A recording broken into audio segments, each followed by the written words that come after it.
You've got all this stuff. You've got the knowledge, you've got the aesthetic appreciation, you're a good family man. You feel like you've arrived. Many people feel there's still something missing. Jerry Pannone is a former philosophy teacher and author of the book Survive: Why We Do What We Do. Jerry has spent a large portion of his life studying various disciplines, including philosophy, the humanities, psychology, neuroscience, and much more. I have a few questions before we begin. Okay. Why did you agree to do this interview? I have no RSS feed. I have no episodes released. So why would you agree to this? I'm starting out with this in the sense that the book is kind of a newbie on the market. Technically it's a couple years old, but I have failed miserably in going out to do book signings, that sort of thing. I was in London last year.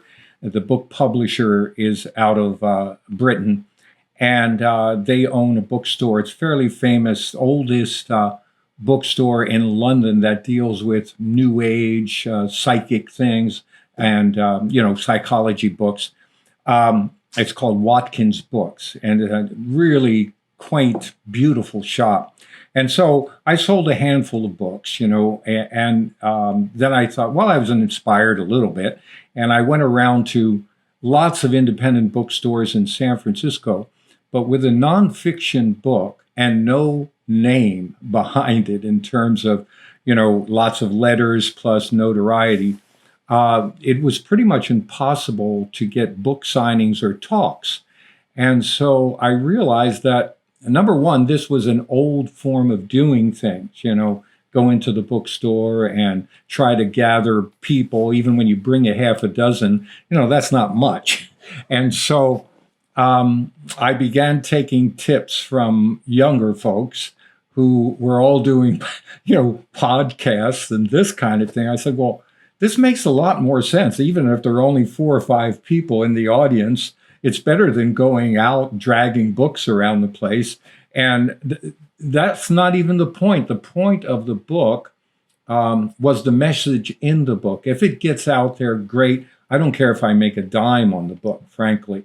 I'm retired. I have a pension from teaching and all that. So now I'm in the lucky place of doing what I want, and I don't have to worry about making a living to do it. So you're not only did you pop up, I've had 5 other, I think it's 5 podcasts, some really good people, and a couple actually one my publisher recommended who was probably the least interesting of the group of people that I interviewed for. So I began to say, well, what is my publisher doing for me? And you were, you stood out to me. You're a young guy, very bright, interested in the essentials of life. Let me put it that way. And I found several other people who fall into that category where I feel, if you're going to spend time on something, let's spend time on something that has some import to it. I'm really not interested in selling widgets, and doing that kind of thing. We always come back to relationships, no matter how much stuff we collect and you appeared to have that interest, not only the interest, but a deep intellectual understanding, particularly for a young person who sees, the depth in the essence of life. And so I said, this is a guy I'd like to talk to. And so that's why I responded, primarily, put it that way. Well, I'm glad to hear it. And I hope this interview doesn't take the place of, it doesn't usurp the other guy from least interesting interview. So we'll see. Oh, no. I think everybody is our teacher. The little child is my teacher. In teaching as a profession, I found that I probably learned more from the kids than they learned from me, just because every person has a depth and core to them that if you allow it to, it's going to come out and you're going to be surprised by it. So again, every person I talk to is my teacher, and I appreciate that. That's what I've stumbled upon, put it that way. And I'm sure I didn't stumble upon it. Somebody put that rock in my way. Well, I said this part was recording, but I was going to likely cut it out. But, I think those are actually really good answers. What do you say we just keep them in? Sure. And just get going? Sure. Yeah, all right. Absolutely. Well, Jerry Pannone, welcome to the show. Thank you. I have a question, though. I was reading your bio. You have a master's in music. So what are we doing here, having a conversation about philosophy? Yeah, that's... people ask me that all the time, how did it get from there to here? And I think it's getting out of my own way. I had to finally come to that, because we get attached to identities, and these identities we create over time, but they become embedded, at least the way I feel it, in your early life. So as you're going through school, you're picking up things, and sometimes you're gifted in some area or another. And I happen to be talented in music. I don't know if you're familiar with Howard Gardner's work from Harvard. Yeah. Yes. Multiple intelligences, right? He says he's up to 10 or 12 or something now that he's put together. But that idea that we have a gift, and we used to call them talents. And so, your parents or your friends or somebody would say, wow, you're really good at that. And it's in comparison, of course, to someone else, that you are better at it than somebody else is. And then you start getting labeled.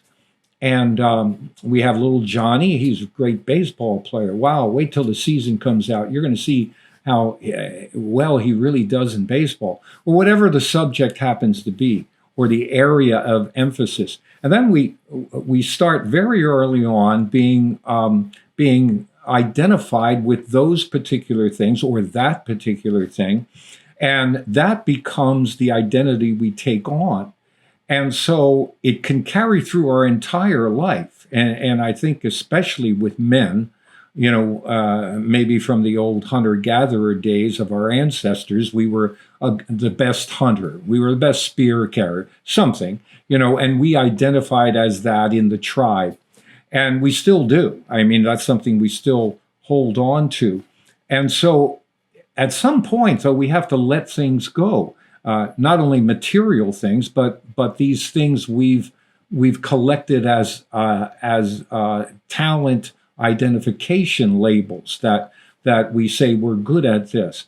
And most of my friends who started music, for example, early in elementary school or high school or whatever, they began identifying with that perhaps more than with their academics or sports or something else.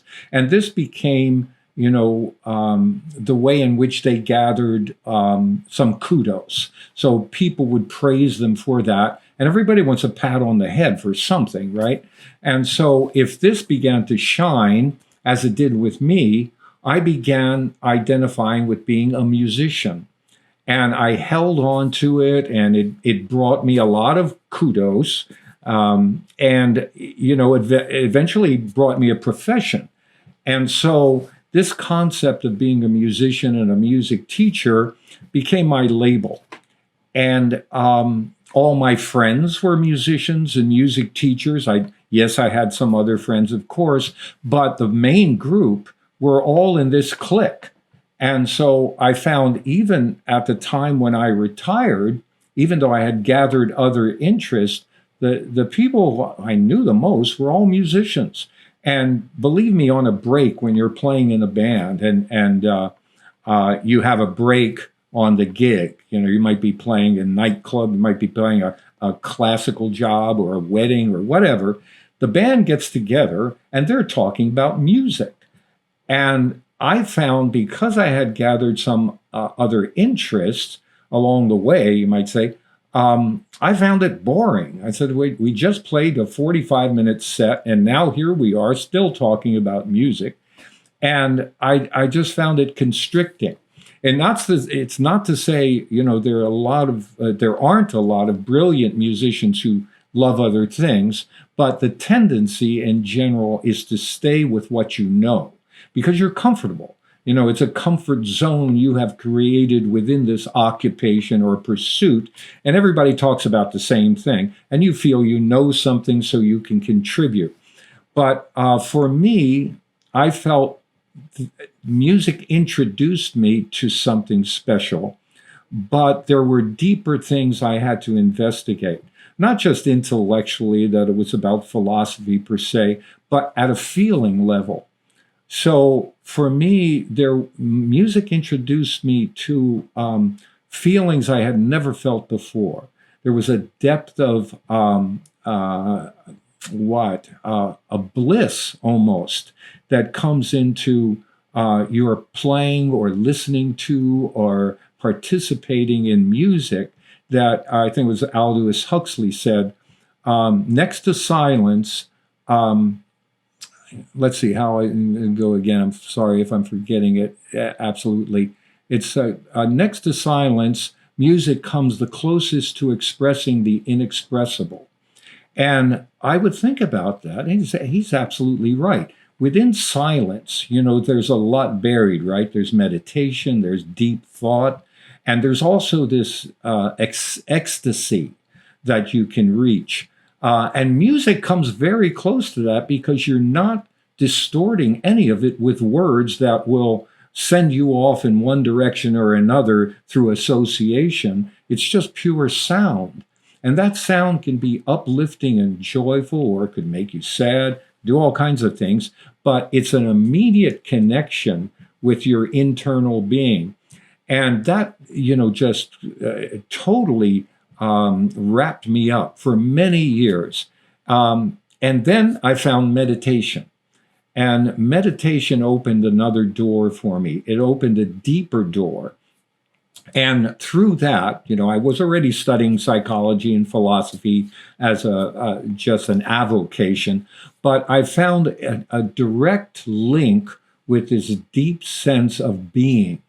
And it was deeper than music. Not that I couldn't touch it a bit with music, but it was deeper. It was all encompassing in a way that before music was in and out for me. And so I felt, okay, what is that about? I mean, people go towards religion for ecstasy. They go through all kinds of shamanism and all this stuff to try to reach this other thing, this transcendence. And so that's what led me in this direction. And I found that, wow, what a luxury I have. I'm retired. I don't have to work and, make money to pay the bills. I can dive into what I feel is the real essence of being. And so, it became like dominoes. You live your life in a particular way. You're a student. You go through childhood, like the Indian tradition says, your childhood, you're a student, you're a householder, and then you become an ascetic. Well, I didn't follow all those exactly, but it made a lot of sense to me because there's a time in your life, I should say, where you have the luxury of this kind of pursuit. Not that you can't do it, the rest of it. At your age, for example, you're way ahead of the curve. I have to say that. You're way ahead of the curve in what you're doing and your perception that I could see from our various first conversation. And so it doesn't mean everybody's on the same trajectory at the same time. We're all different. We're all individual. And so for me, at least, I mean, I'm giving you a very long answer to a short question, but it's taken a long time to get here, put it that way. And so that's why I gave you the whole ball of wax. Well, there's a lot of depth behind it. And you need to give the requisite amount of words to plumb those depths entirely. Right. Well, that's my goal with this podcast, actually. It's there are these ideas that I find would be extremely helpful in life, in making the most of our time. And so that's the goal of this podcast, is to share that Great. grossly underrepresented information with more people. So I'm curious about something you said about what Aldous Huxley said. So it makes sense to me that silence would have some profundity to it, because it allows your mind to have clarity. You're not distracted by sounds. But what is it specifically about music as opposed to other sounds? Like, for example, white noise, the sound of my air purifier. What is it about music specifically that is so deep to humans? Why does it spark these emotions in us? And why does it have the affective with an A, effect on us? Right. Science, interestingly enough, is beginning to pull apart neuroscience. That is, what there is in music that does these things. I think there was a recent article in Neuroscience News, if I'm correct. I might be getting the source wrong, but I believe it's Neuroscience News, talking about how certain characteristics of music and certain elements of music and how they're manipulated will affect our physical being, and our thought processing. And they used to call something, it's a little kind of corny, but in musical theater in particularly, but in lots of forms of music, well, you have to hit the money note.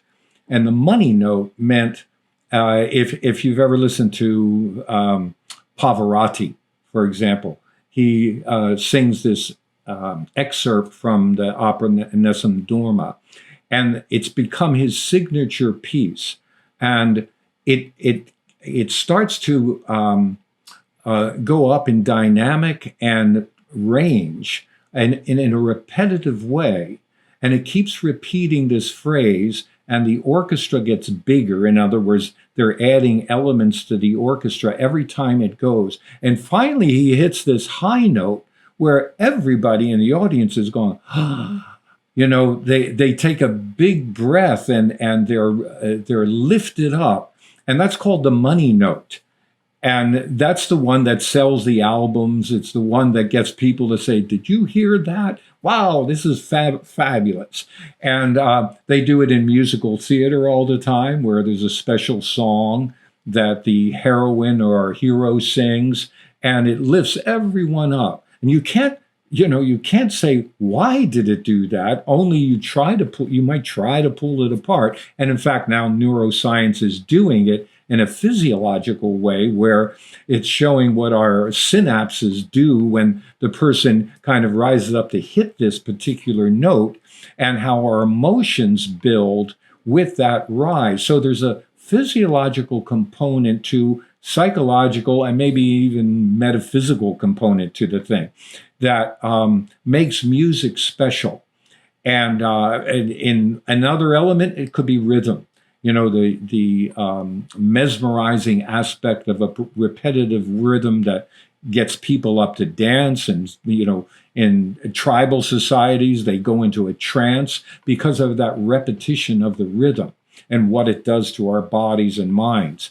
And so I think, the poets look at that and they say that this is happening, and I don't feel it anyplace else. I don't feel it from looking at a painting. I don't feel it by watching a play or a movie, but something is making me move in music, almost against my will. It's just kind of taking over something.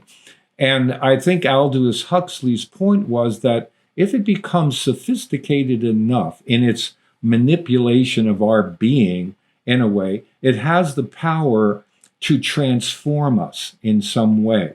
And I think, at the mundane level, well, I'm a musician. I know what will get people up to dance. They'll be sitting there having a conversation and drinking a cocktail, and their foot starts tapping because of the music that's playing, right? It's unconscious. Your foot starts just beating away, and pretty soon, if you've got a partner, or nowadays, even if you don't have a partner, you might just want to get up and dance.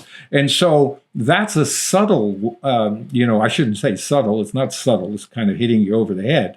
But it's a mundane way to see the effect of music on people. In martial music, I was in an army band, and we would play marches to get the troops behind us to march in time.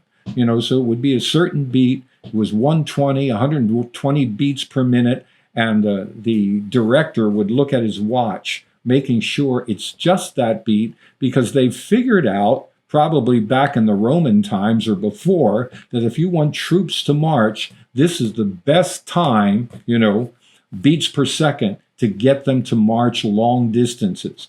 And so somebody figured it out, and certainly John Philip Sousa had a thumb on the scale with that, because he was the famous march composer. And you would get these troops, thousands of them, to march along. And it's all for that utilitarian purpose, is part of indoctrination, of course. You're going to get all these people to do the same thing, and then you can control them. So there's that aspect to, the march music, but also, to pop music. How can you control a crowd of thousands of people? Well, by picking the music you want to control them. That's how you do it. And so I think it's nonverbal for the most part, the type of music. Verbal also, obviously, we've got Taylor Swift and all these people packing thousands into auditoriums, but there is that power that's underneath it. Where the mysticism comes in is like with the Indians or the Greeks, where for them, music per se created the universe. For the Hindus, it's the chanting Om. Om was the first sound. So when people talk about the Big Bang, what the Indians would say is they're talking about Om. Om was the Big Bang that created the universe. And, the word was made flesh in the Bible. Well, the word being the first sound, that the vibration of the word created everything. And we know vibration is part of everything, right? I mean, we're in a state of vibration. Literally everything, the table in front of me, the microphone, my body, everything exists in some rate of vibration. And the only thing that keeps our hands from going through the tables is we vibrate at different rates. So it's solid against this other rate of vibration. So I think, they were onto something anyway about music and about sound particularly, that yes, there's some organization that's creating these things. And for example, the academic definition for music is organized sound in time. It doesn't say who's organizing it. It just organized sound in time. So it could be music of the spheres, that's organizing the sound. And that to me, again, it's like a hierarchical structure. So we go from words to music to sound. There's a hierarchy there that we know with words. As much as I'm blabbing right now, I cannot convey everything I mean with the words I'm using. I can only point to the direction, but I can't totally explain it. You have more vocabulary, maybe you're better at it. But that's where, at the same time, it reverses to silence. That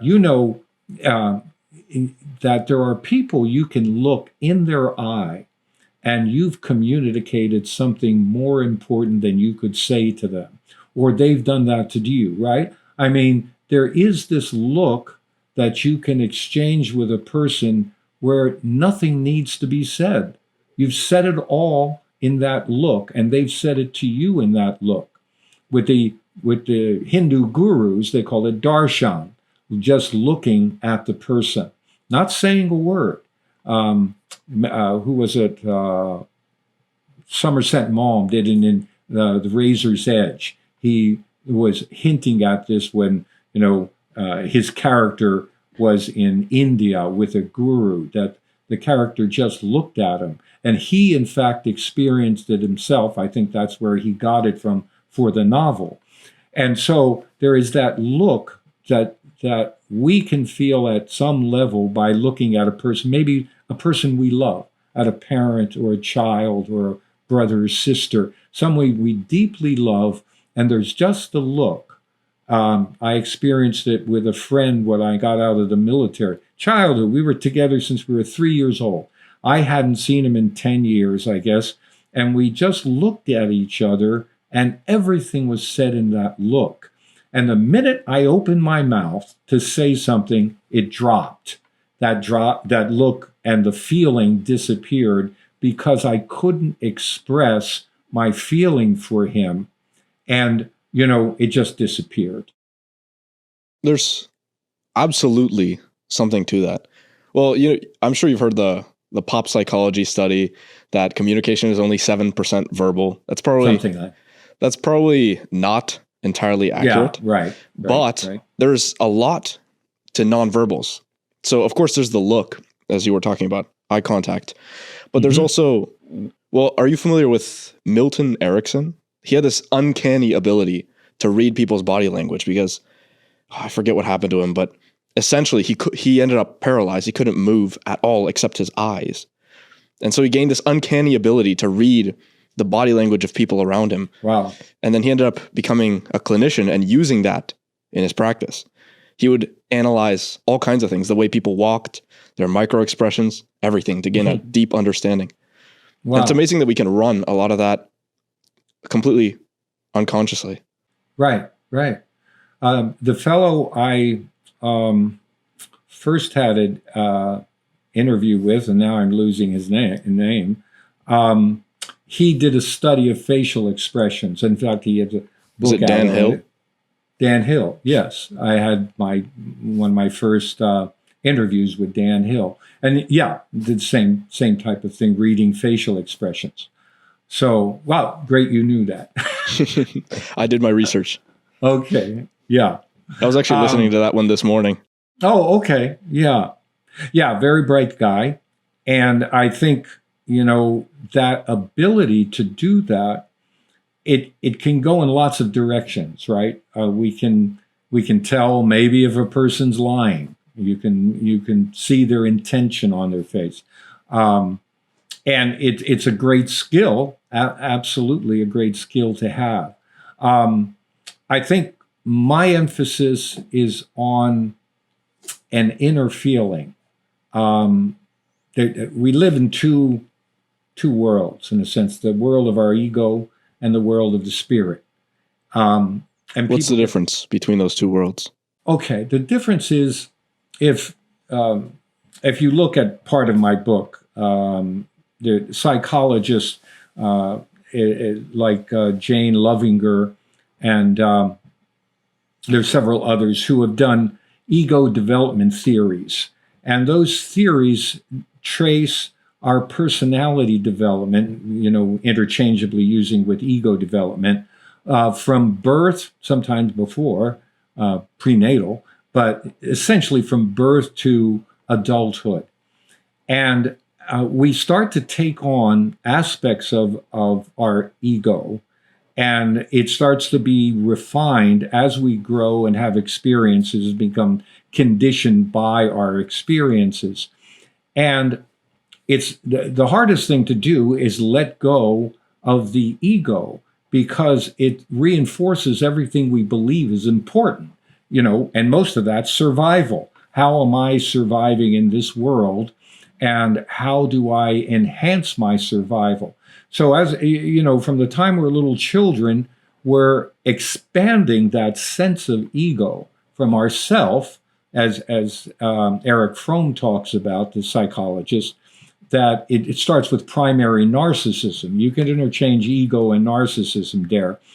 And he talks about the primary narcissism being this essence of our concept of our self, but then ego self. Who am I is a question that we ask ourselves forever.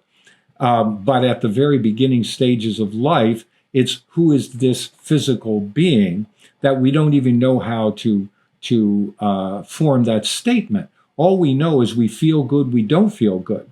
So we feel good when mommy's here and she provides sustenance. So that sense of self and that ego self expands to the mom. So first we're just this little bundle, right? And we're crying or we're smiling or this or that. But then we expand this sense to our source of sustenance, that's mom. And so we're clinging to mother. As we grow up, it starts to spread out to the family group. And we know this is part of me. Somehow, we don't understand how, but we understand these people are taking care of me.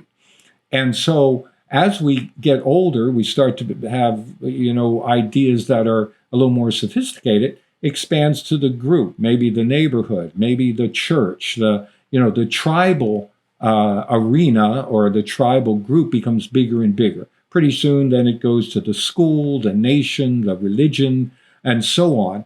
Now, according to Eric Fromm, he says a truly mature person expands that self to the planet, where they see everything as part of who we are. And this becomes like a spiritual mandate as well, that we expand that sense of self to the entire universe. And where are the touchstones for this kind of thing?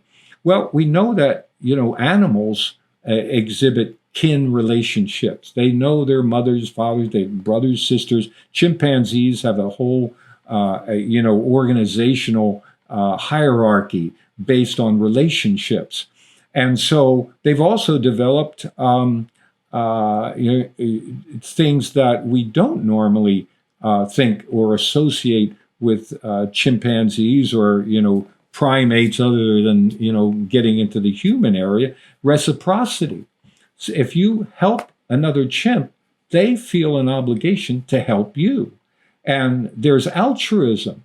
They showed, the primatologists showed where chimpanzees seeing a man trying to grab something and they can observe it and they can give it to him, the chimp will understand and give it to him. No quid pro quo there, it's no thing that the man is doing something for the chimp. It's pure altruism. Pure altruism. We thought this would never happen except for in the human community. So these things are developed, and a lot of them we take credit for, but in fact, it's a physiological evolution and, bordering on a psychological evolution that lends itself to us because it was first developed in the animal world. And so I think, when we start thinking about these things, we have to question more deeply. And thankfully, it's happening all over the planet now where we're getting these studies of our connection with animals and sentient beings. So that idea of sentience is suddenly making more sense to Westerners. It used to be just, Buddhists talking about sentient beings, the sacredness of sentient beings. Now we're beginning to feel, wow, cows have feelings. We used to think animals don't feel pain. Well, how do you define sentience? You defined it in your book. How would you define sentience? Yeah, for me, sentience, I think it's a general thing. The ability to feel, that ability to feel. Now, the thing is, it's getting crazier and crazier. I mean, if I want to use that term. The official academic term is crazy. The academic term, right? The Jains in India, they're way on the extreme end where they say they will avoid stepping in puddles during the monsoon season because microbes are growing in those puddles, and they believe microbes are sentient, that they have feeling. And so they go totally out of their way to avoid killing any living thing, including microbes. Now, I don't go that far, with the idea that I'm going to avoid puddles because I'll get wet, but not because I'm killing a microbe. But that idea, I've become much more sensitive to the idea that an animal feels pain. I avoid killing a spider if I don't have to. I'll put a cup over it and throw it outside or something. And people, some relatives think I'm a little nuts for doing that. It's hit it, a fly. Why on earth would you try to catch a fly and put it outside?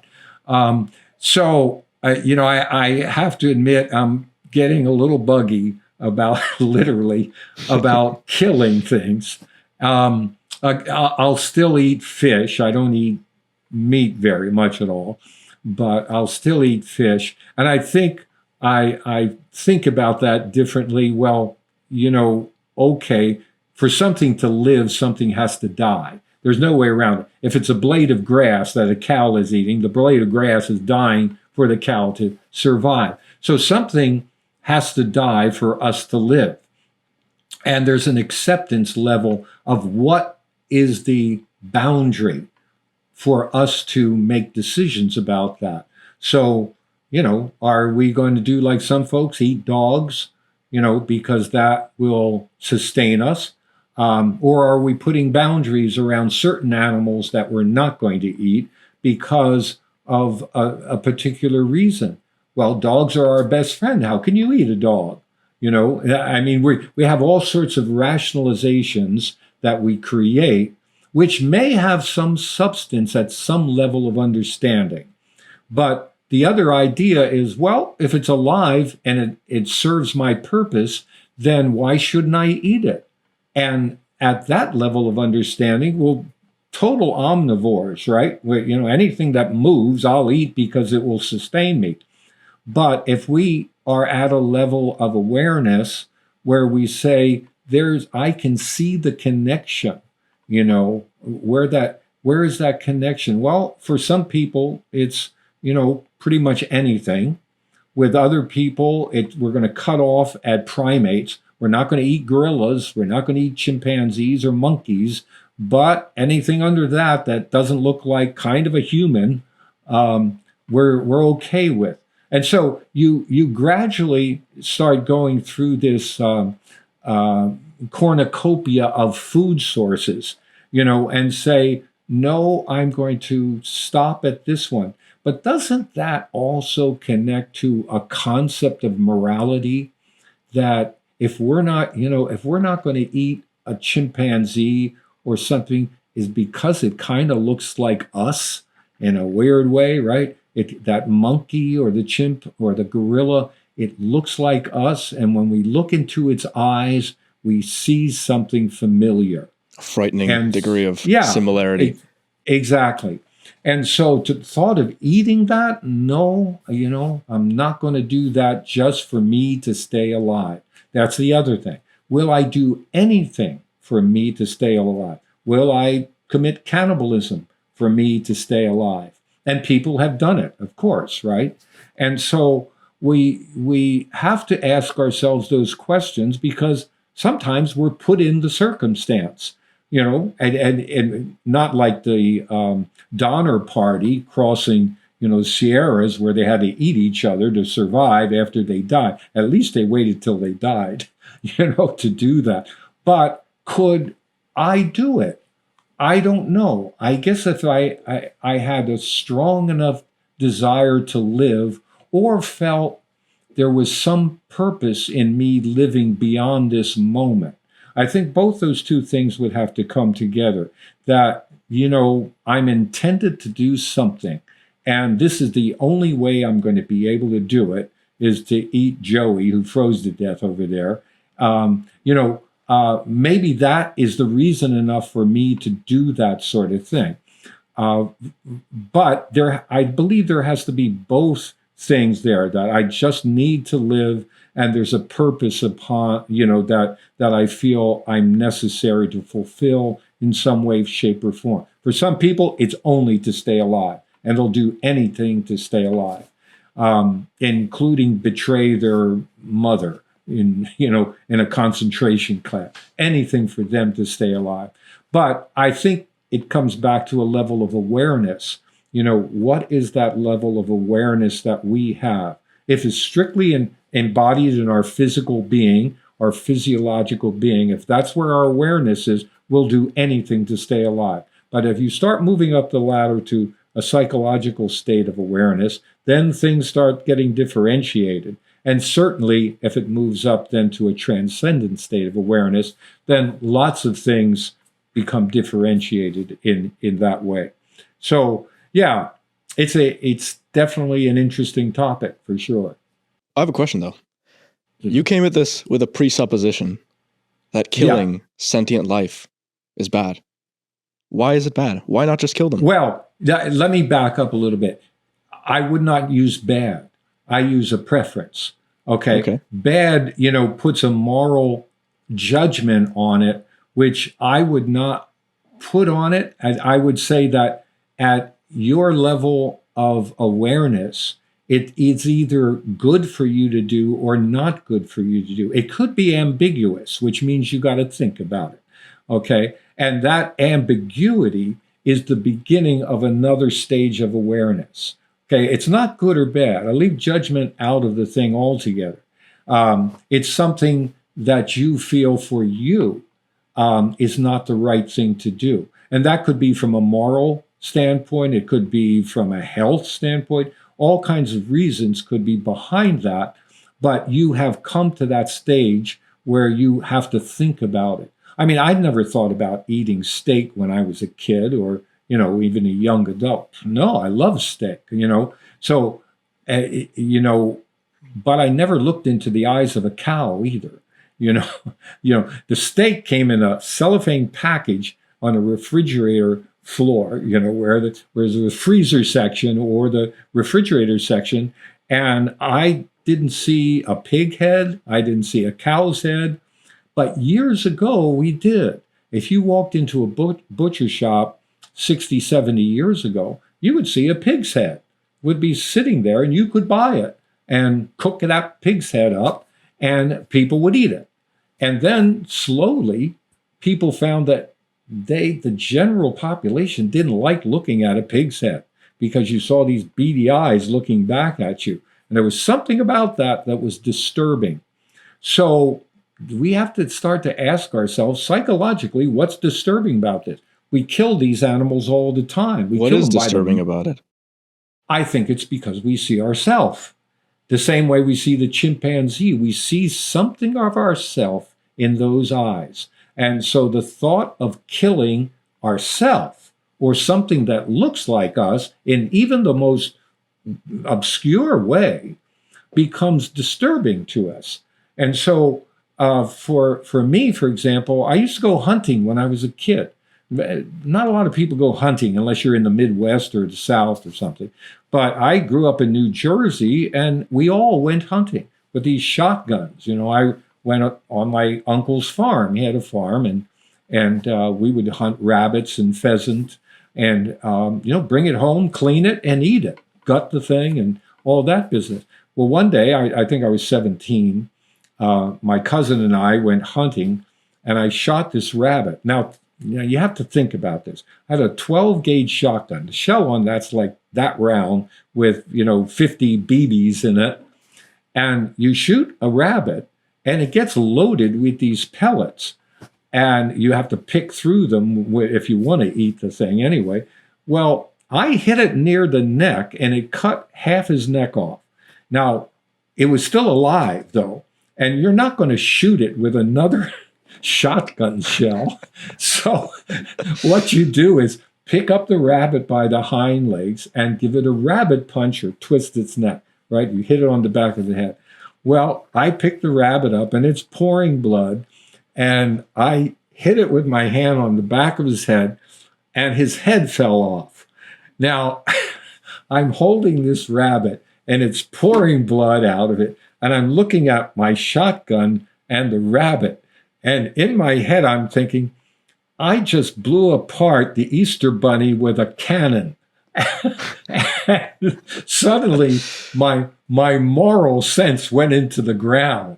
It was like, how could you be doing this out here, just killing these bunnies? You don't need them. It's not like you need to eat them. You're responding to some primal source, like you've got to go hunting for your living. You have to bring back the bacon, in other words, to the family. And I realized at that age that I didn't want to do this anymore. I just didn't want to kill animals anymore. And, I was okay with eating something somebody else killed, But I didn't want to kill it anymore because the process was debilitating, physically debilitating to me, where I had to kill this animal, then clean it. You skin the animal, you gut the animal, and then you give it to your mom and she cooks it up. And it's all very primal. There's something you're in touch with here. You brought home you're like the hunter in the cave who goes out and he kills the bison and he brings it back, but the other group of hunters and, the women cook it up and they take care of things. So there's this primal urge we go back to. And so I decided, that was it for me. I had enough of my primal dancing in the woods. And so, I didn't want to do it anymore. And I stopped doing it. But I think, my cousins continued hunting. They weren't bothered by it. So as far as the people I was growing up with, they didn't have that urge. And so I don't know what it was that made me go in that direction. There was just a feeling that I had to move out of that clique, and eventually I moved away, and I love my relatives and cousins and everything, and we get together.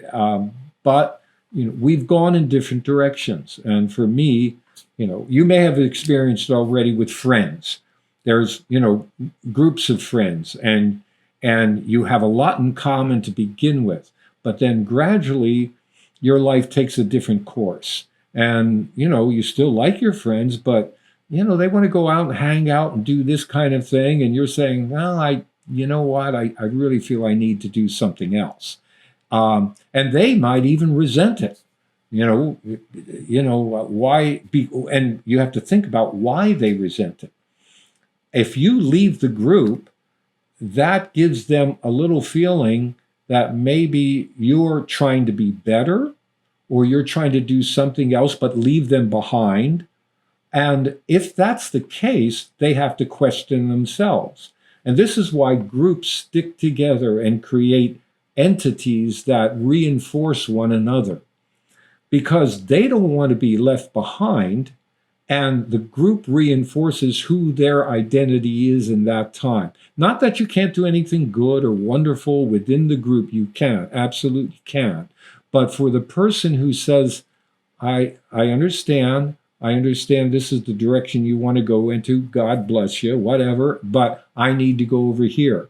And it doesn't always mean it's better than, but it's something you need to do. And so those things of people leaving the groups is always threatening to the group. Look at any religious group. How many of them say, oh, go explore lots of other religions, see if you like something better? No way. In fact, some of them make sins out of that. Go to this group, you're going straight to hell. Because it weakens the group. And groups are about numbers. And numbers are about getting bigger numbers and bigger numbers so they're more powerful and stronger. So if you leave, as many of us do at some point in our life, that threatens the survival of the group. And so, of course, they're not going to feel good about you doing that. And it goes from the little group standing on the corner of kids playing together to, the mega religion or a nation. That idea of you leaving is not a good thing for them.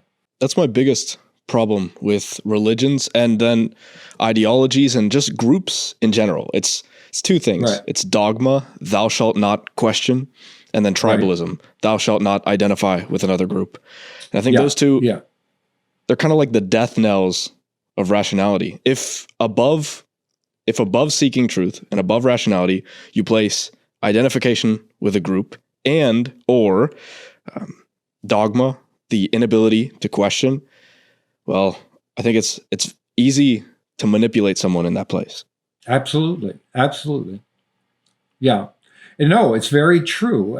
Because groups in general corral the idea of certitude, that we have the truth and they don't. And so if you're certain, it gives you a lot of comfort, right? If you have 10 commandments, if you have laws and regulations for your group that broadcast this certitude that you are right, they are wrong.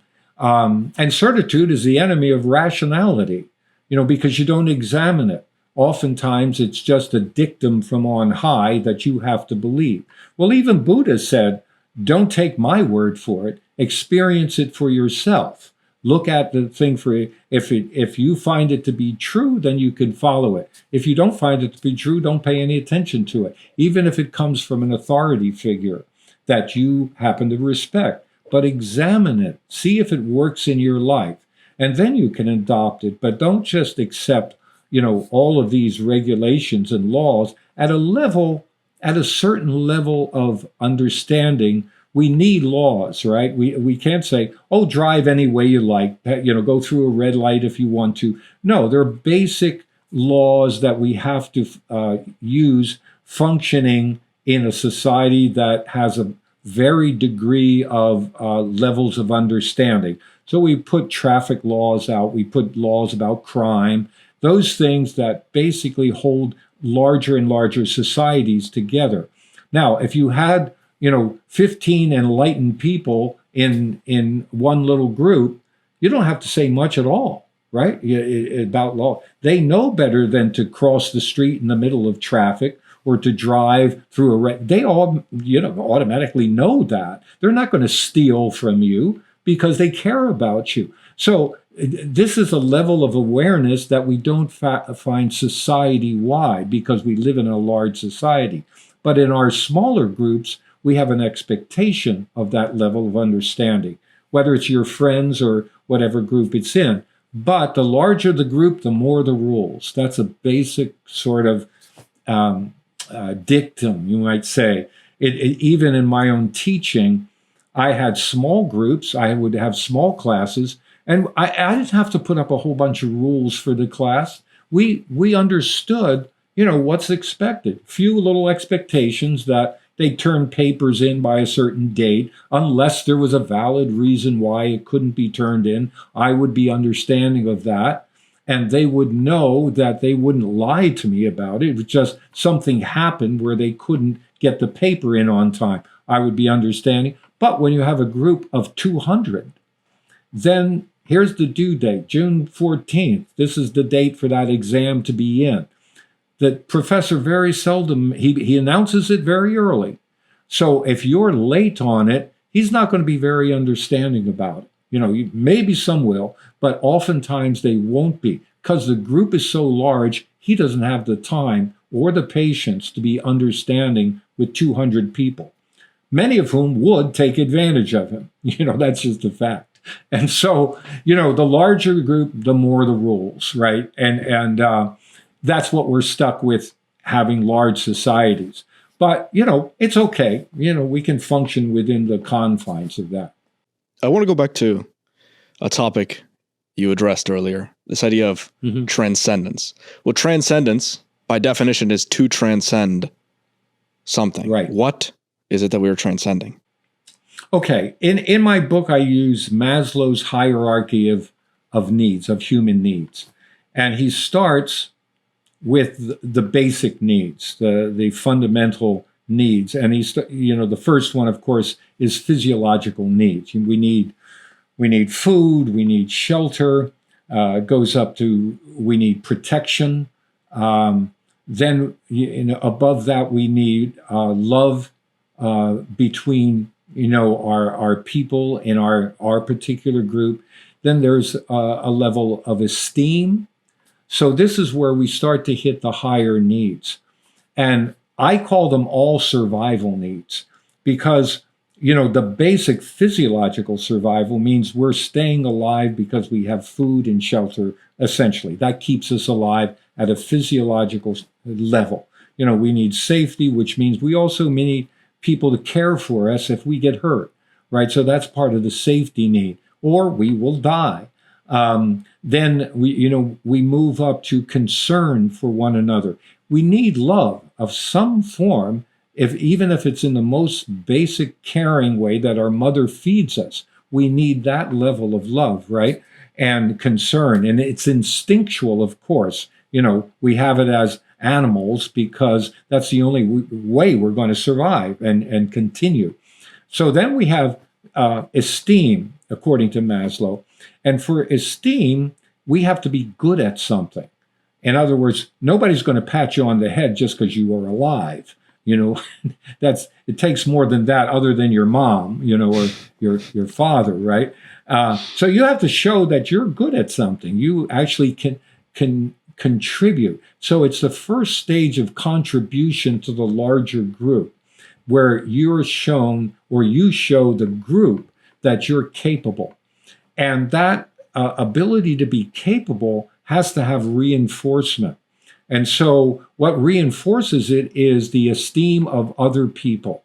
And the most important for that esteem to be coming from is people who can also do what you're exhibiting. So if you're the good hunter in a group, you want the best hunter to admire you. So that, watch how I throw the spear, you know, and you come back to the camp and everybody pats you on the back because you killed the buffalo.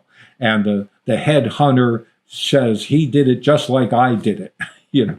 So he's teaching you.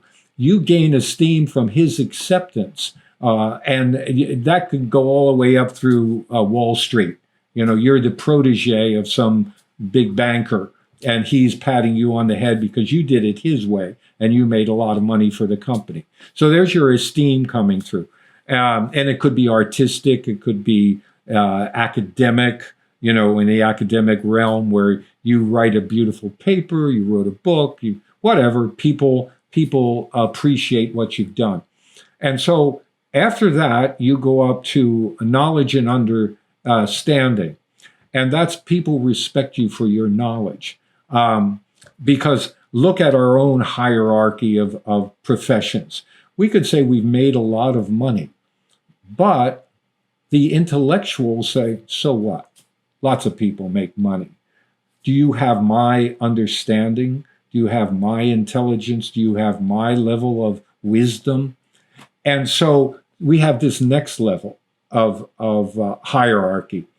And then you have aesthetics. So we could be very smart, but if we have no appreciation for beauty, then we're pretty narrow, right? I mean, if you are really good in science, you know, you're a good a physicist, and you're great with numbers, and you'd figured all this stuff out, but you walk into a museum and you're a dummy. You don't know anything about art. Well, you've narrowed your window out of which you see the world, right? You're good at science, but you can't expand to the arts as well. And then you have what they call self-actualization. You've got all this stuff. You've got the knowledge, you've got the artistic, aesthetic appreciation. You're a good family man or whatever. You know, you're kind to people. You're pretty good to your fellows. You feel like you've arrived. And this is what Maslow did. He felt his highest level was this a self-actualization, where you feel you've arrived in your profession, you're respected in your profession, your home life is together, you're satisfied with yourself. And he went along a long time like this. But then in 1960s, 70s, late 60s and 70s, just before he died, he felt there was something different. He was going inside himself and saying, there's something more. I've got to hear, but there's something more. And he discovered that was a sense of transcendence of his ego self. Because what he was talking about all those years, what he was talking about all that time that he was formulating this theory, was his ego self. And psychologists will still say, you have a healthy ego. And that's that self-actualization point. You have a healthy ego. So your sense of who you are is healthy. You don't overestimate your abilities. You don't feel narcissistic about things. And that's all great. We are living a good life. And we feel that's it. If I've got here, I can just coast on out. But something gnaws away. Something's beginning to gnaw away inside. That self-actualization can last a very long time. But like with Maslow, many people feel there's still something missing. And then they look inside themselves, because it's not outside anymore. It's not what you have to accomplish. That's all ego. It's not that any longer. It's going deeper inside where you're still a child. Deep inside yourself, you still know nothing. And, it's like, Socrates said in Athens, he said, the only thing I know is I know nothing. And yet the oracle said he was the wisest of all men. Exactly. But after the oracle said that, that's when Socrates said, the only thing I know is I know nothing. Well, what was he talking about? I mean, he was a wise man. People took his counsel all the time. No, what he was talking about is that inner world, this inner existence that he knew nothing about. He spent his whole life seeking wisdom. How should we act as moral beings? What should we do in society? He had it all down. But the world of time and space and form is only one level of existence. That's all it is. It's one level. There are many more dimensions. There is dark matter. There's dark energy. We know nothing about this stuff. Zero, right? And so now we talk about quantum fields, and it doesn't behave like Newtonian math or physics, right? Somehow it's different. It's doing spooky things. We have entanglement, that Einstein said was spooky action at a distance, right? And we don't know this stuff. And why should we? That's the thing. Why on earth should we know about all this stuff when we've only been on a planet that's 4 billion years old compared to a relatively known universe of 14 billion years, which means they're 10 billion years ahead of us. They haven't been sitting on their duff. They say, the astrophysicists now say there might be 25 billion habitable planets in our galaxy alone. Now, what are those guys doing? Sitting around doing nothing, playing bingo? They've been doing something. And so this idea that we know much of anything is just a complete myth. Like, we know next to nothing. We've gotten to the self-actualization part, but as we go deeper within ourselves, that big question mark pops up. What is this about? What is this? And we have people who understand, sages, mystics understand that this is there, and they can point the way, but they can't explain it because it doesn't work in language. Language doesn't fill the void. And so, to me, that's transcendence. It's saying, I'm seeking transcendence. Essentially transcending the hierarchy of needs. The hierarchy of needs, which is totally encompassed in our ego sense of self. So those needs, when you look at each one of them, it's all about me. Even when it's about somebody else, it's still about me because I'm caring about somebody else. So there's always this sense of I. And you get some people who say, especially mystics say, the only question is, who am I? Everything else is subservient to that one question. And when you think about it a bit, it makes sense because we're always seeking a better understanding of ourselves from the Fromm standpoint of I am this, single little being, to expanding that sense of self to the mother, the family, the tribe, nation, etc., and keep expanding it to all of existence. And yet, still, the understanding of that has to come from inside. It can't come from outside. You have to expand that only from some deep spot within yourself where you can let go of your ego to love somebody else. Let's face it, when you say, I love you, are you still saying, I love you only in the way I can conceive of you? In other words, you fall in love with somebody. You have a girlfriend. Okay, and you're infatuated. Well, the infatuation is there for a reason. It's there to get you in the door. Okay, you're suddenly in love with it. I remember what it was like being young, and you go kind of, the mind goes right out your ear. and you go trying to find out how on earth is this person going to like me? How am I going to make this person like me in some way, shape, or form? And all of that is a necessary biological fundamental attraction. But way, way underneath, there's something much deeper. And that much deeper is the idea you are falling in love with yourself. That person is part of you. How so? And if you allow yourself to expand this concept of who you are, in other words, the idea that I'm not stuck just in this body and mind, this body-mind organism, that something in me expands beyond, then you will see that you're encompassing that other person. She is in some way part of who you are. Superficially, it could be, oh, you have desires that are similar. You have likes that are similar. Oh, gee, isn't this interesting? We both like this kind of ice cream, or we both like this kind of concert, or this or that.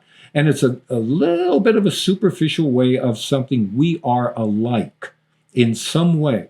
And you find often people who end up together look a little alike. They're looking at themselves in the mirror, but it's in a female or male form, and they're just seeing themselves, but in a different costume. And even physically, my first wife and I, people would say, you guys look alike. And you guys could be brother and sister. Well, was there some little flick of narcissism? Was I seeing me in her? And you ask that question only after you've gone down the road a while in a relationship and see that, well, people are saying this for some reason. Now we've moved to some extent away from that, especially in this age where the fastest growing group in our country, in America, are the mixed race group. In other words, kids coming from mixed races are the fastest single growing group in the country. Now that's natural in the sense of evolution, right? We come from all places in the world in America. And you can't help but find attraction for people who may be from a different group. You're sitting down at a computer next to each other. You notice this is a nice person. You have things in common, right? Pretty soon you have a conversation. Next thing you know, you're going out together. And maybe your parents don't like it. I mean, this was the case with me. I went to a Catholic school, and the neighborhood I was in was all Italian Catholics, because they all came from the similar place in Italy, settled in the same neighborhood on the East Coast in New Jersey, and my whole neighborhood was Italian Catholic. Now, if I just stayed in that neighborhood, 99.99% of the chance would be I married a Catholic girl from Italy, or parents were from Italy. But we went to a regional Catholic high school. And this regional Catholic high school was fed by different parishes, Polish parish, German, different, there was Puerto Rican parish. They were all Catholics. So all these kids gathered together for the very first time, where they met kids from other ethnic groups, not racial. There were a few black kids in the group, but mostly other ethnic and mostly European ethnic groups. So all of a sudden, the school dance comes up, and I have to find somebody to take to the dance. Well, I liked this Polish girl, and she wasn't Italian, but I liked this Polish girl. So we went to the dance, right? And so this happened with all these kids. Very few of them married into the same ethnicity that their parents married into. So suddenly you have integration that not everybody was okay with. If you were Northern European and stuck in that realm of culture, they were a little, not too happy if you were going out with an Italian girl or a Spanish girl. Your parents, so you should marry your own kind, stick with a German, Nordic The okay finish would be okay too, but Close enough. we don't want, yeah, we don't want you going for some Spanish girl. So that the kids overcame, the next generation overcame that prejudice, and they were intermarried, and suddenly it was okay. Everybody's kind of said, okay, this is okay, but don't marry, across religion. Don't marry a Jewish girl or, somebody else. Well, the last date I had in high school was with a Jewish girl. And I ended up marrying a Jewish girl, and her parents were not happy at all. They were definitely not very happy. Because why? It takes away from the group. Because I didn't convert. I wasn't willing to convert to Judaism. I had just left Catholicism. I wasn't going to jump into another one. And so they were really unhappy that we were getting married because they felt I would pull her away from the tribe, their tribe. Justifiable belief. Absolutely justifiable, right? Because it's a reality. Assimilation is evolution. And when you look at our country, especially, when you see the number assimilating into not just other groups, but out of all groups, that mixed race group. Look, we have one president, maybe a second president that will be mixed race. Obama, and if Harris gets it, she's mixed race, Indian and black. And the black part is mixed also. So, we are just steamrolling into the next level of assimilation. And so a lot of people are afraid of that because you lose people, that it generates fear. What's going to happen to me? In other words, my group is threatened. And we see this in politics all the time, right? And so we have to catch up with care and concern and love for other people because it's a survival trait. People think, love is something separate from survival. No, it's fundamental. Love is fundamental to survival. Why is that? Because if we don't love one another, and love is the far term, put it on that, caring for one another, it precedes love. Okay, but if we don't first care for one another, then as a society, part of that society is going to fall apart. We don't care about them, they will die, they will fall apart. But morally, we don't think that's a good thing. We think that we should care for the lesser of our groups, that, if they can't pull themselves up, we should help them get up. And that's a fundamental belief, unless you're maybe a Calvinist who believes God, graced you with a good life and money because he chose you. This kind of belief of, of a divine blessing on you at that time of your birth, in the group you're born in, and so on. But if you believe that the human being has a fundamental essence that is worthwhile, and although we've put it in the Declaration of Independence and the Bill of Rights, all men are created equal, they didn't believe that, right? I mean, Jefferson didn't really believe that. He said it because it sounded good, and it gathered the delegates from all the colonies, but they also made black people 3/5 of a human being. It's like Animal Farm. Everybody's equal, but some of us are a little bit less equal. But it's a perfect description. Perfect. Yeah. And so that part of it is basically saying we have a goal. We have a philosophical goal, but we can't get there yet. We're not up to it. We're simply not there yet. But we know if we take a homeless kid of any race and give him opportunities and give him care and love, he's going to move up just the way any other kid is. But you have to start it early. And this is the mistake a lot of people make, I believe, is that we think we could start it at Harvard. We can't start it at Harvard. We have to start it where your parents started, when you're a little child. And then if we really, put our energy and money and time into that, taking that child, because the Head Start program worked. It did work. We just didn't carry it far enough.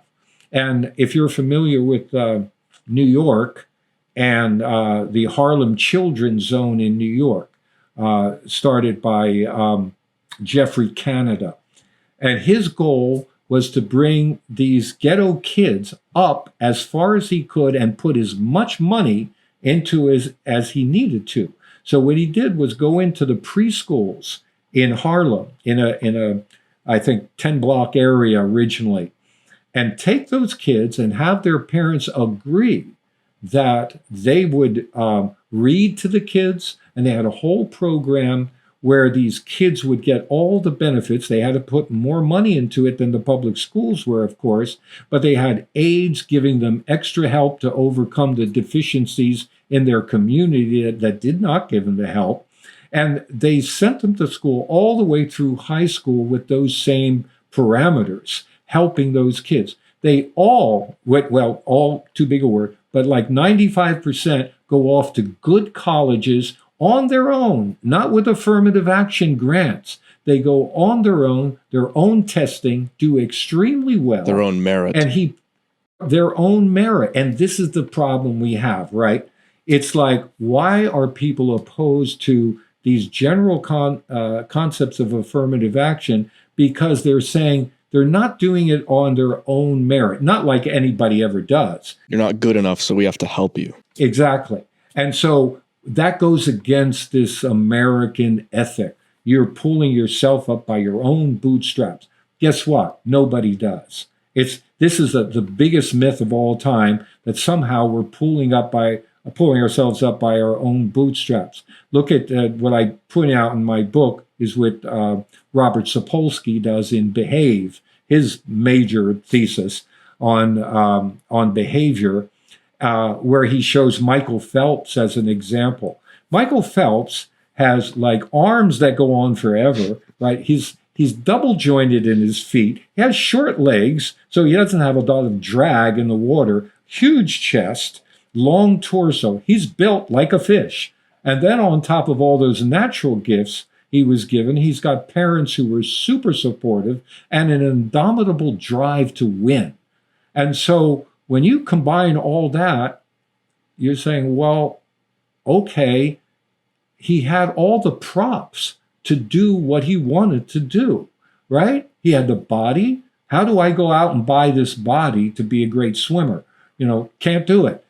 He had the parents who supported him. He had a drive, just an indomitable drive that, not everybody is built with drive, right, to do and succeed. And so this concept of, he did it on his own, no, it's a myth.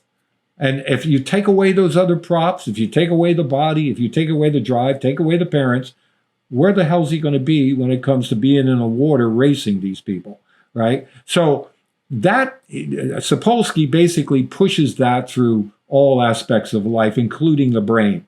And so he then follows it up with saying there's no free will.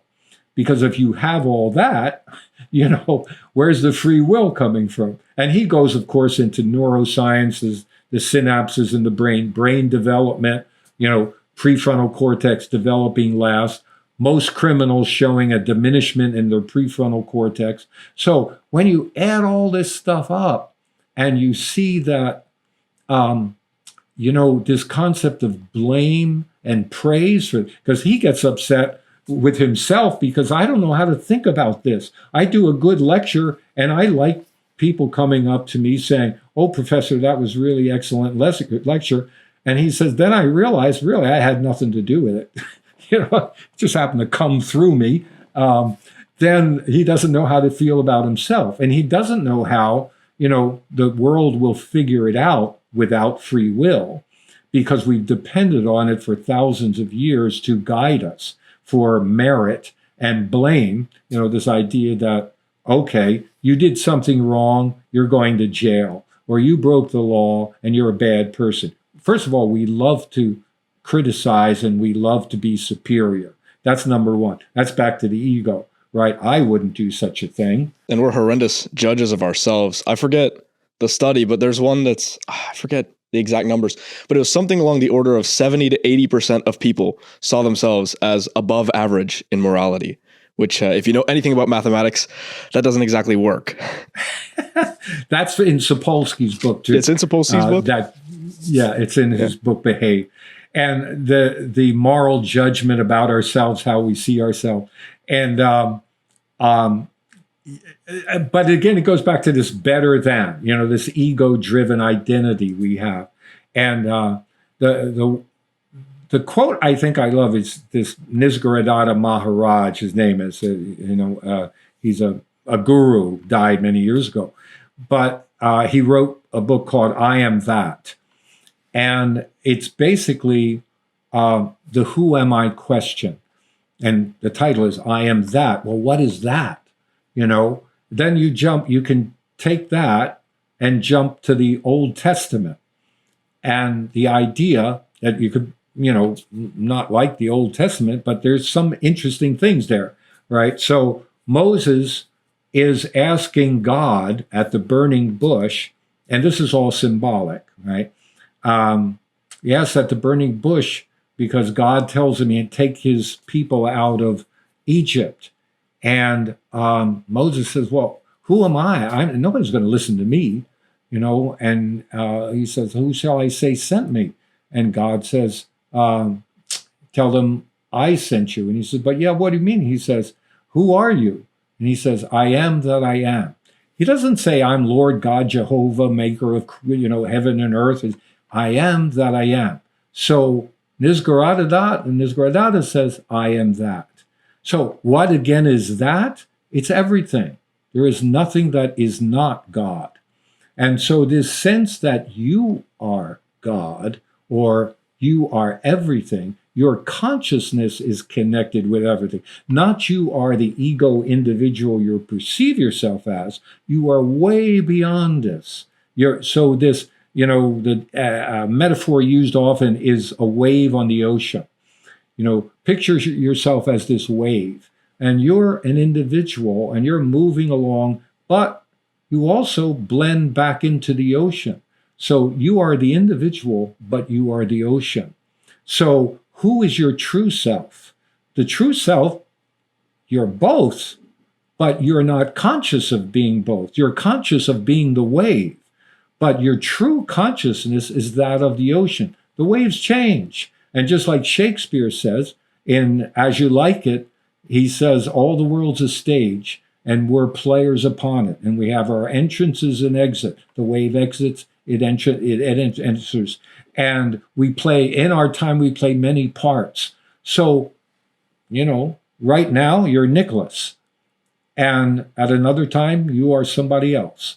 And at another time, you're someone else. And why I say you look at that person, they are you in another costume. And so this constant changing is our ego selves going through their entrance and exits. But who are we? We are the ocean.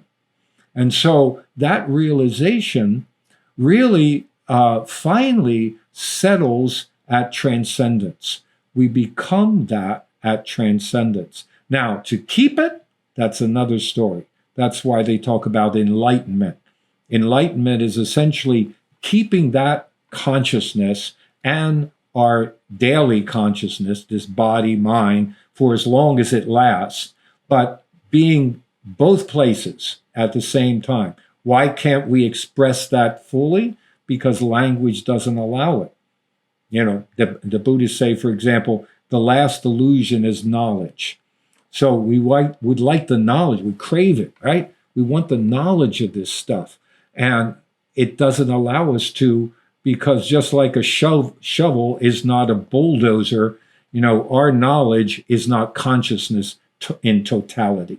And so we get, or we hope, we get to the point of that conscious realization that we're accepting of it. We don't have to figure it out any more than I need to figure out this computer and the chips that are in it in order to talk to you. I don't need to figure all that stuff out. All I need to do is know how to use the computer and hear magic happen. This is magic. I mean, can you imagine this happening 100 years ago? Well, where are you in the world? I'm in Santa Clara now, California. I'm on the other side of the country, North Carolina. Right. And I talked to someone else yesterday in Georgia, and it was this is incredible. You know, this is like magic. It's like here we are talking to each other, and in my lifetime, I went from no television to television. No television. Yeah, no That's television. a journey. Yeah, and so when you think about that, here we are with computers in front of us. We're talking to each other. This is total science fiction, you know, for the person when I grew up. Now, I mean, when I grew up, yes, we had this little 10-inch television that everybody in the neighborhood, we would go to my uncle's house. He had the only television in the neighborhood. Here were 10 or 15 of us squinting to see this little grainy 10-inch television, a great big cabinet, a tiny little screen. And we thought that was magic. You know, look at the people just walking around on that stage. And, you know, how does this happen? There are pictures going through the air and picking up in our television set here.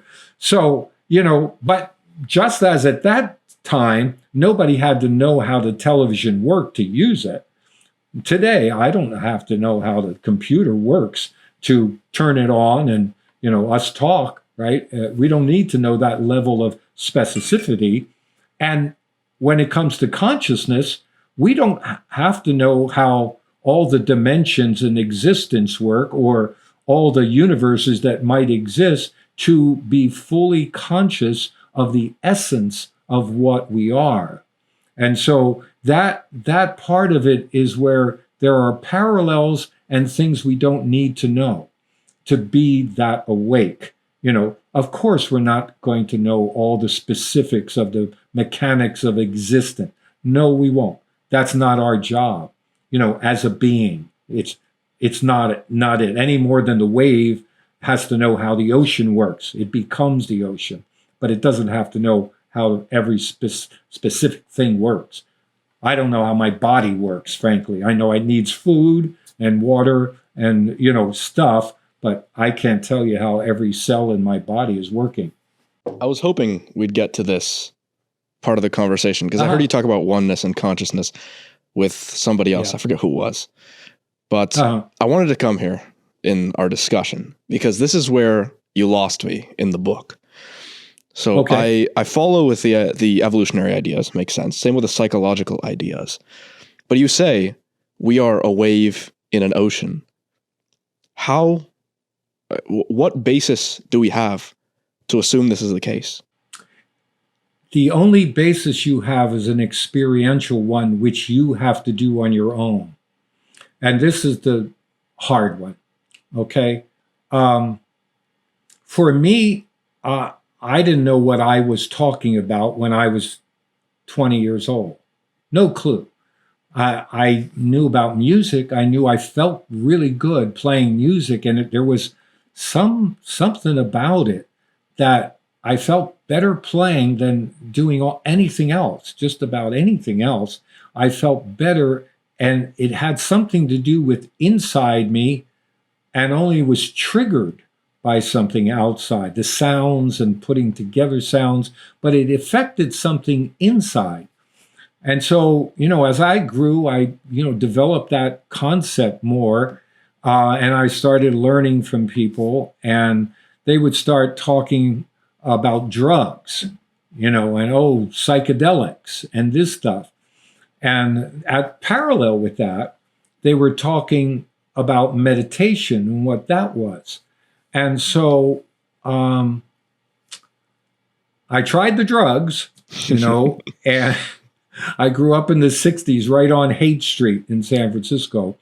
I should say I lived there for a while. And so, you know, I was partaking of whatever was going on. And there was a spark and kind of an opening, a psychedelic opening of a spot in my brain.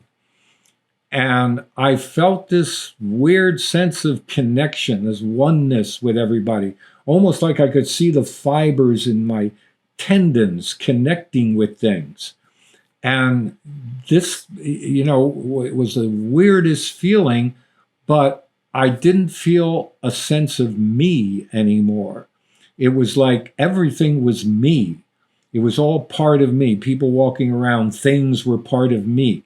So this was a trigger for me because I read a book shortly after I had this experience, and it said the only people who were not surprised by a psychedelic or LSD experience were Buddhist monks.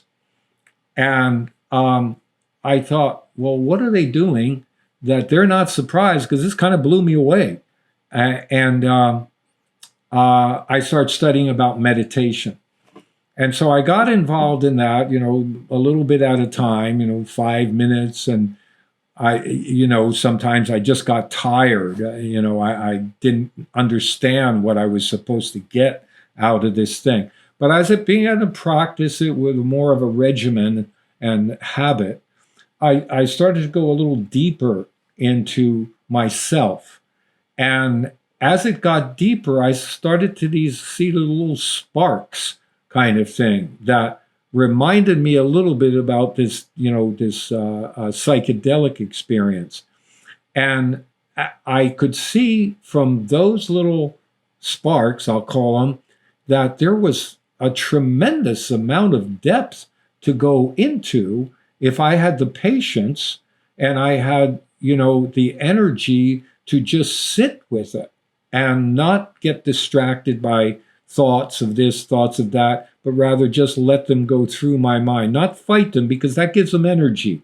When you fight a thought, it's going to get bigger. If I don't want to think about this, well, you think about this, not thinking about that, right? And so it gives it more energy. But if you just let it pass through your mind, then it just moves on and you can just keep coming back to this depth that you're beginning to discover.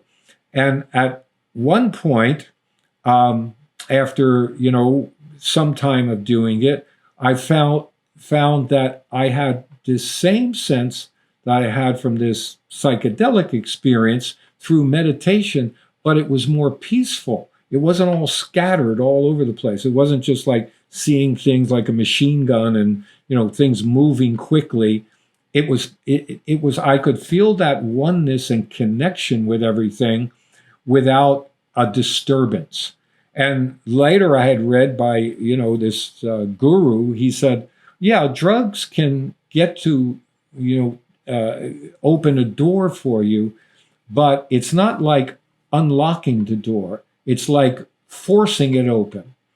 And the thing you have to be careful of when you force a door open, you might not be able to close it again. And this is where people were having, bad drug experiences, this and that, because they weren't ready for it. And what meditation does, especially if it's a guided meditation, is allow you to take one step after the other into this depth. But like riding a bicycle, you can't get it by talking about it. You can't get it by explanation. In other words, you can't get the experience of it, which is the thing. The experience, like riding a bike, you can't learn how to ride a bike by having somebody explaining riding a bike. They can say, get on the bike and, you have to do this and that, but only you can experience riding that bicycle. And this is the same thing. You only know it by doing it.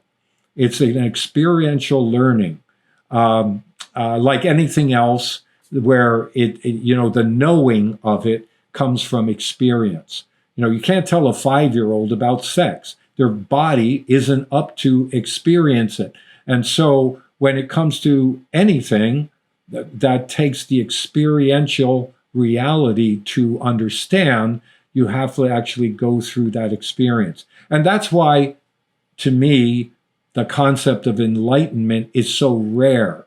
It's because it takes all of that to go through the process. Now, I'm not an enlightened soul by any stretch of the imagination, but I know the direction it takes to go in.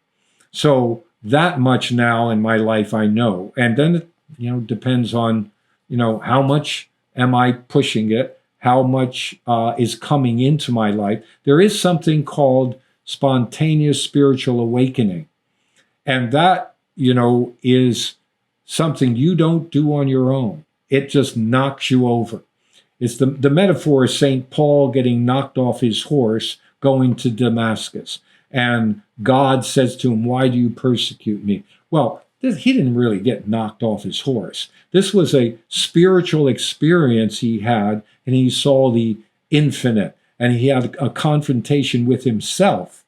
And so this idea of you seeing yourself in its truest form is you seeing the ocean.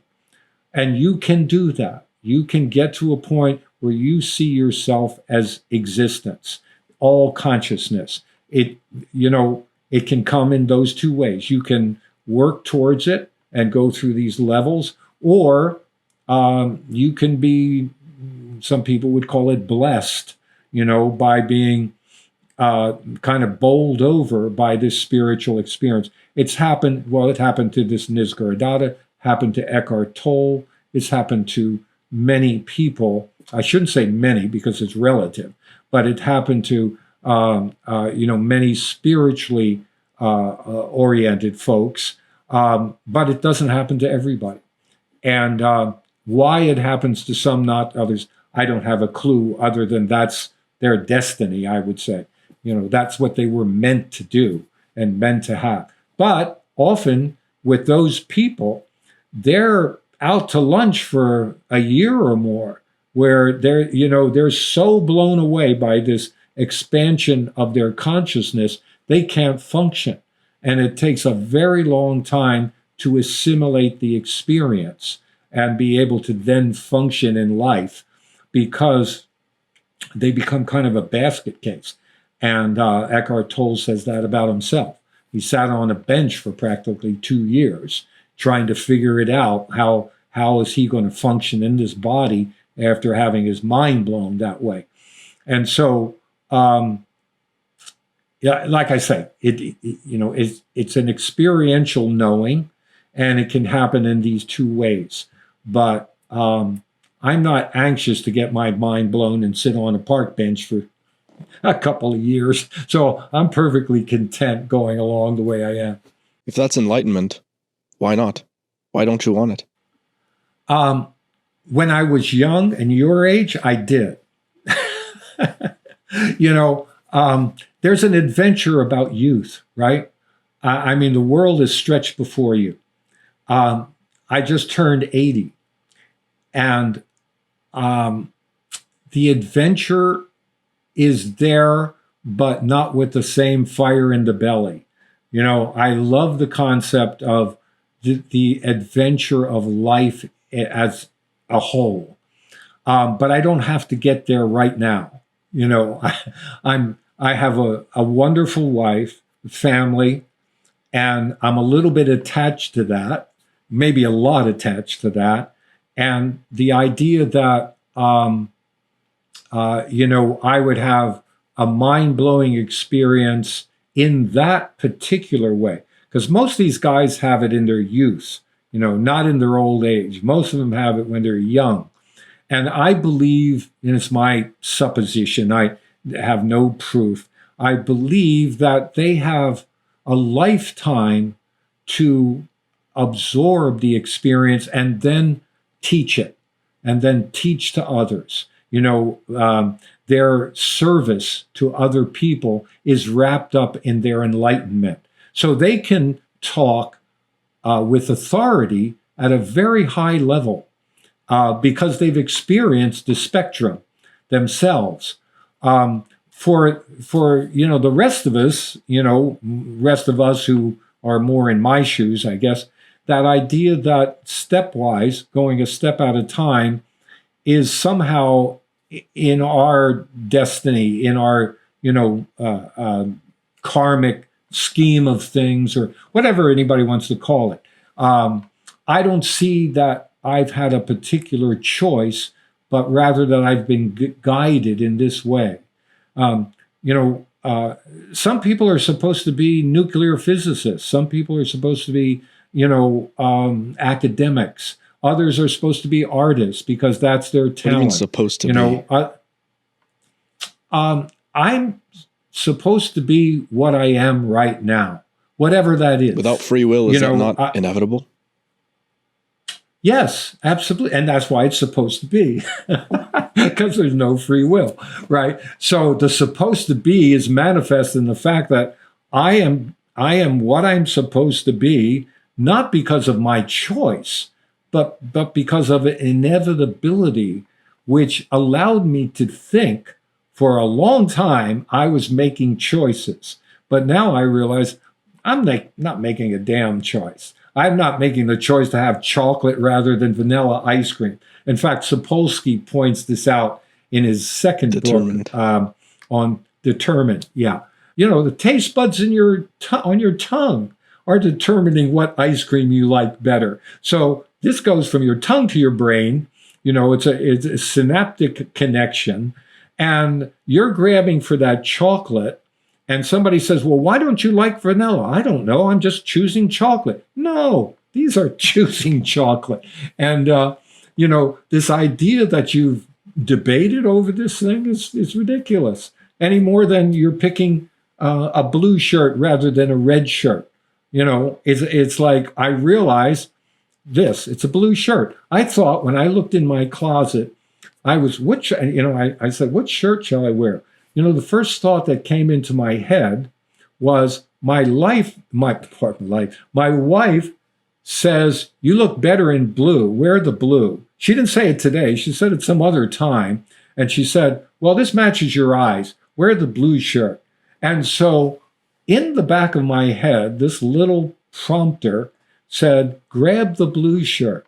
Now, I wouldn't have said I made that choice until I looked at the shirts and I looked at the red one, I looked at the blue one, and I decided I'm going to grab the blue shirt. No such thing.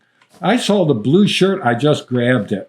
Because back when my wife said something to me that stuck in the back of my head, which I was not thinking about when I looked in the closet, and I grabbed the blue shirt. Because after all, I look better in blue and my eyes are blue and it matches my eyes. So therefore, the blue shirt makes more sense. Not that I thought of a single thing about that, but it prompted me to grab the blue shirt. And on top of everything, that's based on your wife's arbitrary taste. Absolutely. On her taste. So I was a victim of my wife's taste. My conditioned experience made me wear that blue shirt. And so, it's a comedy. It really is. To me, it's the universe's joke on us that, we're pulling the strings when really it's something up here pulling the strings and, or down there. I don't know where it's come from. But this idea that Sapolsky feels it's so incredibly important that this information come out because we're running the world on this. When you think about it, we're running the world on a belief in free will. Our prisons are full of people because we believe they consciously chose to do wrong. And why did Jesus on the cross said, Father, forgive them, they know not what they do? He didn't say that to fill up a biblical verse. He said it because it's true. They don't know what they're doing. They had no clue they were crucifying someone of this caliber, of this level. And so, when we do something wrong, most of the time we're just plain ignorant. It's not deliberate. When I have an argument with my wife, if I just step back a little bit from that argument, I realize there was some ego drive that caused that argument. I was trying to be better, smarter, something in that instant where I started an argument because of this ego-centered drive that wanted me to feel better about myself in a ego-directed way. And when I was young, and I was first married to my first wife, I would walk out the door. We'd have a fight, and I'd walk out and walk around the block for a half an hour and finally come back and find that She had blown it off a long time ago. And here I was still angry. And I learned gradually, well, wait a minute, don't walk out the door. Stop before you get there and try to think about what this was about. And so over years, finally, I didn't walk out the door anymore. I stopped and I tried to discuss the issue and to see if I was wrong. And, to be perfectly honest, I don't always still do it. I'll get involved in my own ego trip and say, well, of course I'm right. She's wrong and I'm right. And and I'll really have to, maybe think about it for an hour or so before I recognize that, okay, well, even if I'm right, what's it worth? Sometimes you have to ask that question, right? Even if I'm right in this argument or discussion, how much is it worth to cling to it and insist on it? Is it really life and death here about most things? And maybe isn't it better to just state your case and then back off and let the person rant for a while, like I was doing walking out the door? This is what my wife was doing. She was just checking me out. Okay, man, go ahead, do your thing. and so she was on the other end, right? She was smarter. In fact, she was smarter. That was the whole thing. And so this idea that we have to be right, we're ego concerned with being right because it's me, and I'm attached to being right because my ego says I have to be better, I have to be smarter, I have to be more knowledgeable. And here I am wrapped in this little brain of mine, trying to be the better person, but not trying to be the kinder person, not trying to be the more loving person. I'm trying to be, what satisfies this ego drive inside me, which is a survival need.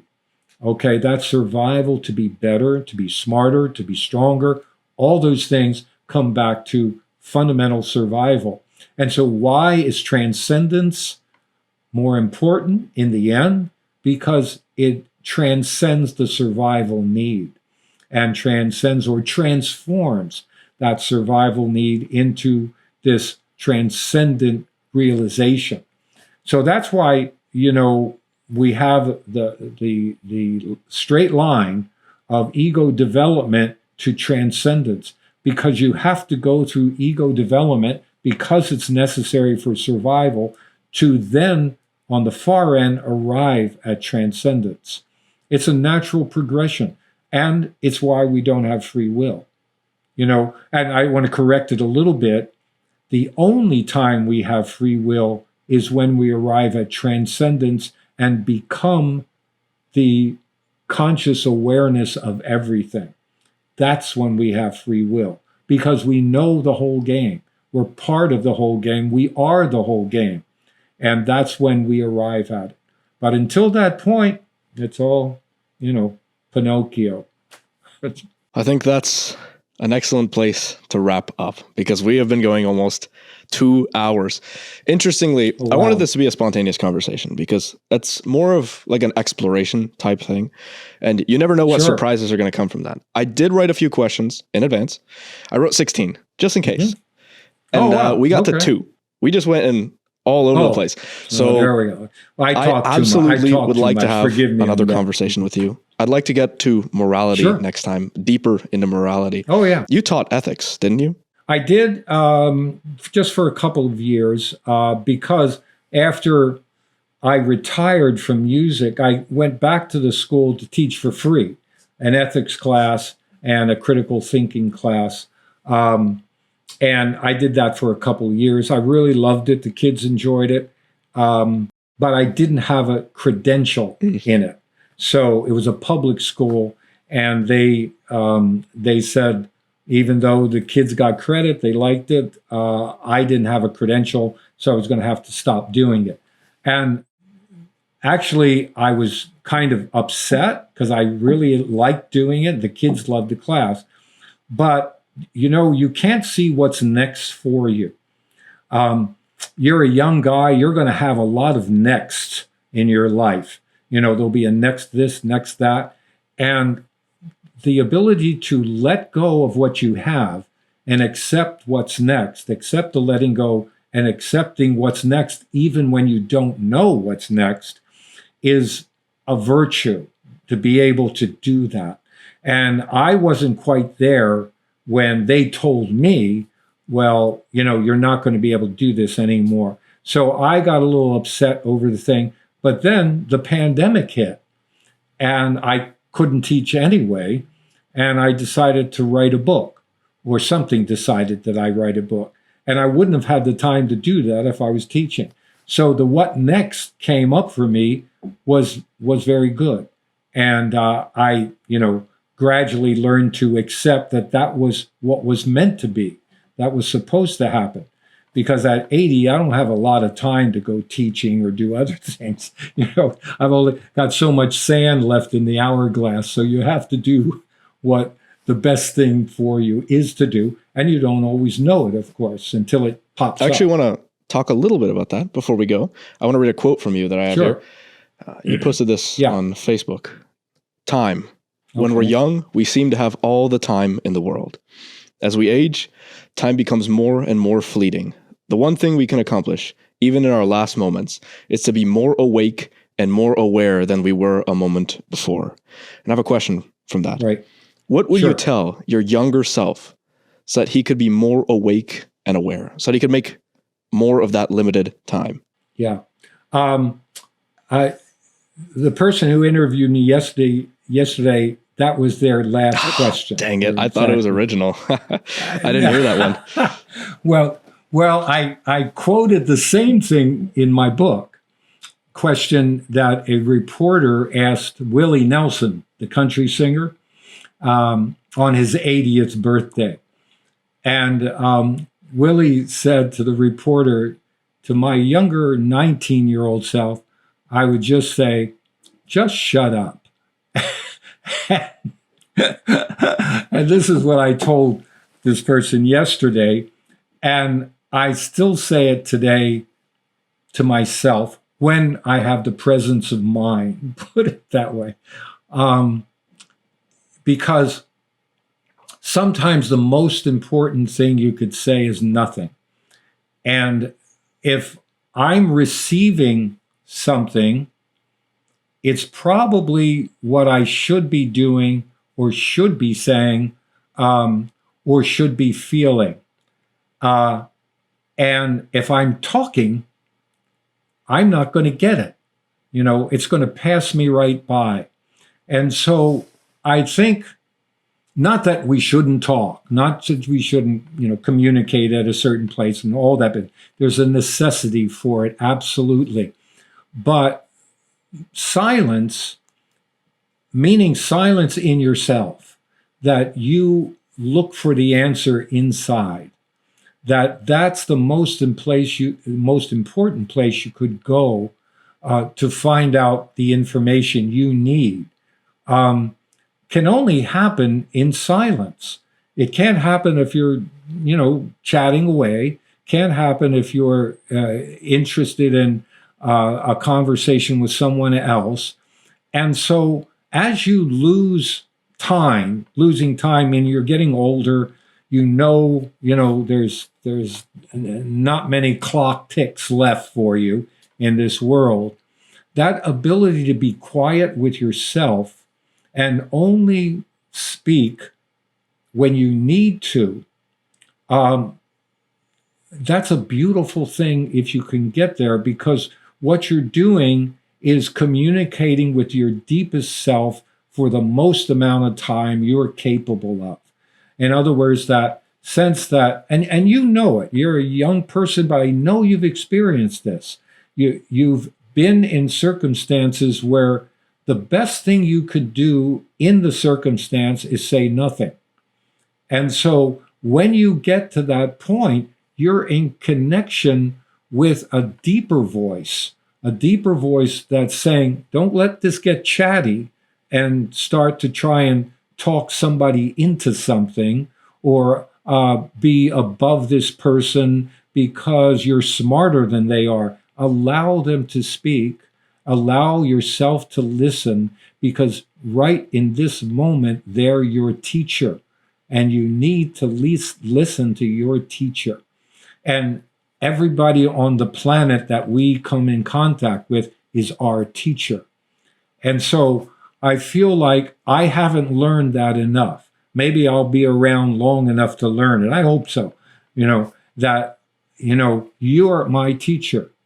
And again, everybody I see is my teacher. And I have to be awake to it. Because if I'm not awake to it, I'm not in that deeper place in myself.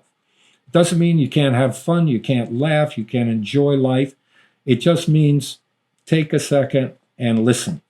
And so for me, I'd say I've got to listen more. So in essence, merely observe life, observe what you can see into the depths of others, right? Absolutely. And a beautiful way of putting it. See into the depths of others. That's a beautiful way of phrasing that. Yeah, absolutely. Well, where can people find you? The easiest place is just my website, jerrypannone.com, and they could leave me a comment, a question. I'd love to have a conversation with someone if they just want to leave it there. Right now, I'm going through some changes with the Instagram, and I'm trying to make the website a little more all-encompassing and put like this podcast on it. I'm still having problems just putting podcasts on there, the live podcasts. I'm figuring out how to do audio, but I'd rather have the whole podcast. So I'm trying to get that together. I'm kind of a Neanderthal when it comes to technology. And of course, we can't forget to mention survive. Why we do what we do. Final question. One more. Who do you know that I should have a conversation with?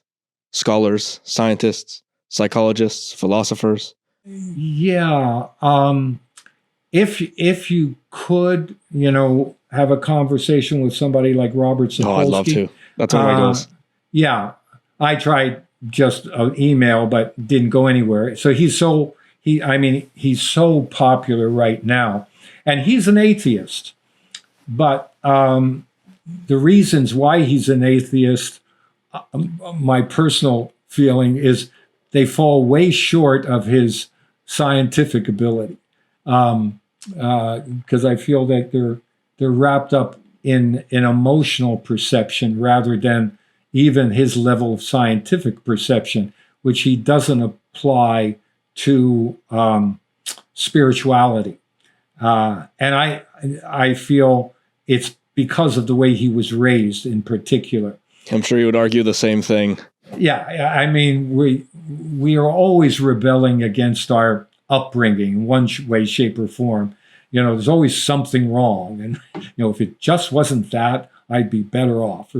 There are these things. Even when we have wonderful parents, we can pick away, I suppose. But Robert, absolutely, if you can. Anyone you know personally that you can introduce me to? Unfortunately, I wish I could. But you're ahead of a lot of people I know personally in terms of your own understanding. Well, that's fine. It's also to spread that knowledge to other people. And my audience is, they're all at various stages of understanding. Of course. And that's just humanity, right? But I know the people I know personally, some are, what do I want to say? They're my age, and some are very interesting people. And if I think of one in particular that would like to share his time, and his information, I'll let you know. Because a lot of there's a reason why they call them old fuddy-duddies, because they just don't want to bother with anything and talk, to folks. And I'm trying to think of some people that love talking to young people and want to share their information. And if I find, one of them that would love to do that, because I think they should love to do that, it's part of our human experience.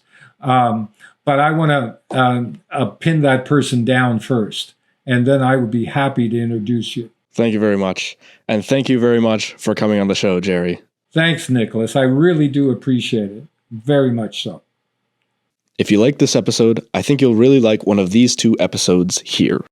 Also, please feel free to tell me in the comments if there's anything I could do better with this podcast. It's the best way for me to improve it.